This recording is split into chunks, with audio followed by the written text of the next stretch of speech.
صدای مامان بود. احمد! چی شده مامان؟ چی شده؟ احمد من از پله افتادم. چطور؟ پاهم لیز خورد به سرم. باشه بلند شین بریم پیش دکتر. آها خوبه. آروم چیزی نیست. بریم. ای بابا سویچ ماشین. شما داخل بشینین من میارمش. بیاین.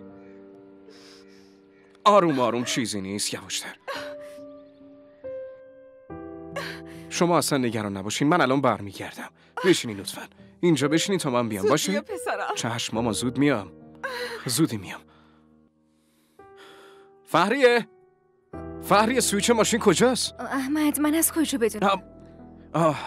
معذرت میخوام، فراموش کردم تو نمیبینی. من چقدر احمقم آخه. سویچ لعنتی کجاست؟ لعنتی.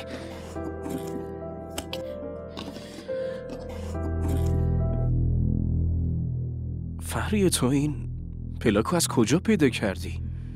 ولش کن. خاطرات تلخی به این پلاک وابسته است. از خرم از همین پلاکا گردنش میندازه. چی؟ از خرم از این داره؟ سویچو پیدا کردم. به هر حال من میرم پیش مامان، اون منتظرمه. بعدم میبینمت. احمد بهم گوش کن. احمد اگه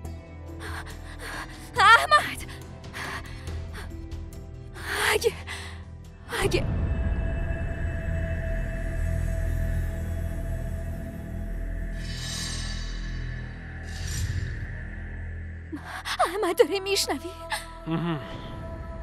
احمد اگه این پلاک ماله اصغر باشه پس معنیش اینه که اون عوضیم تو این خونه هست. آره تو درست منو شناختی. تو و این پلاکی که دستته مال من. میخواستی در مورد من به احمد بگی؟ آره نزدیک من نیا وگرنه جیغ میزنم. مامان! احمد کسی از منو نجات بده. هیچ کسی نیست، نه احمد و نه مامان. اینجا فقط من هستم و تو. بهتره که نزدیک من نیایی. من به احمد میگم، من بهش سعی میزنم و میگم من پلیس رو صدا میزنم. احمد تو زمانی میتونی اینو به همه بگی که زنده بمونی. اشتباه کردم، زندت گذاشتم عوضی، ولی دیگه اون اشتباه تکرار نمی کنم.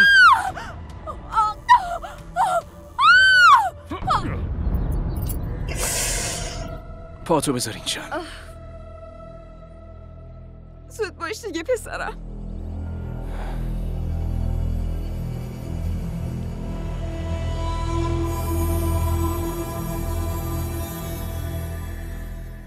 کیف پولم کجاست؟ اشتباه کردی که این حرفا زدی.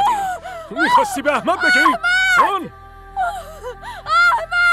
برای آخرین بار هر چقدر میخوای جیغ بزن جیغ. هر کیو صدا میزنی بزن، چون دیگه صدات خاموش میشه.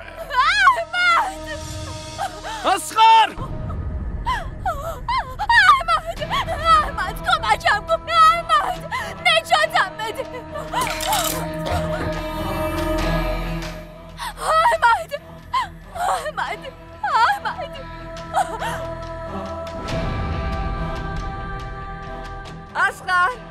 اصغر!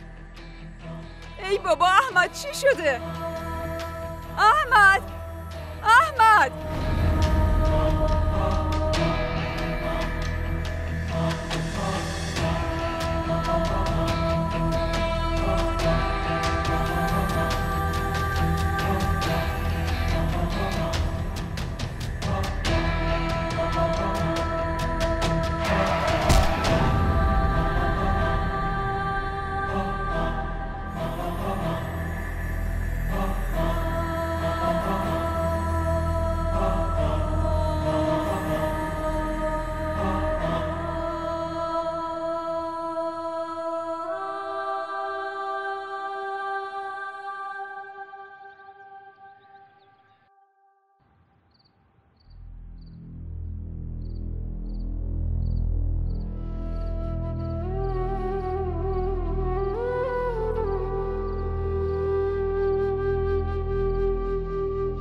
دخترم اصغر تاوان اشتباهشو داره اینجوری پس میده.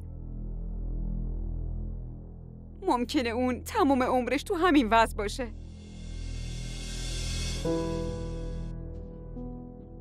میشه لطفاً اون راز همینجا باقی بمونه؟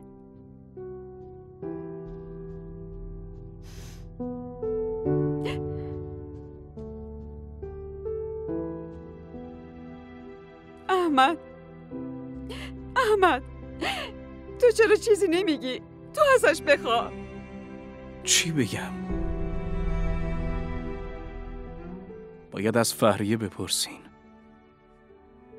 هرچی خودش تصمیم بگیره. دخترم لطفاً بگو چه تصمیمی گرفتی؟ تو اصغر رو میبخشی مگه نه؟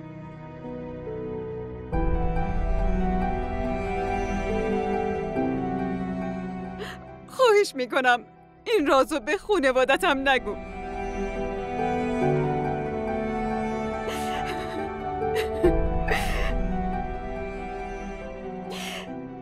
ببین دخترم،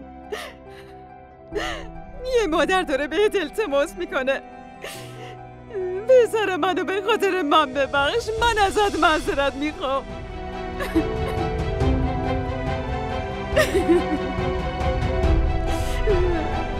من از طرف پسرم معذرت میخوام. التماست میکنم دخترم اونو ببخش.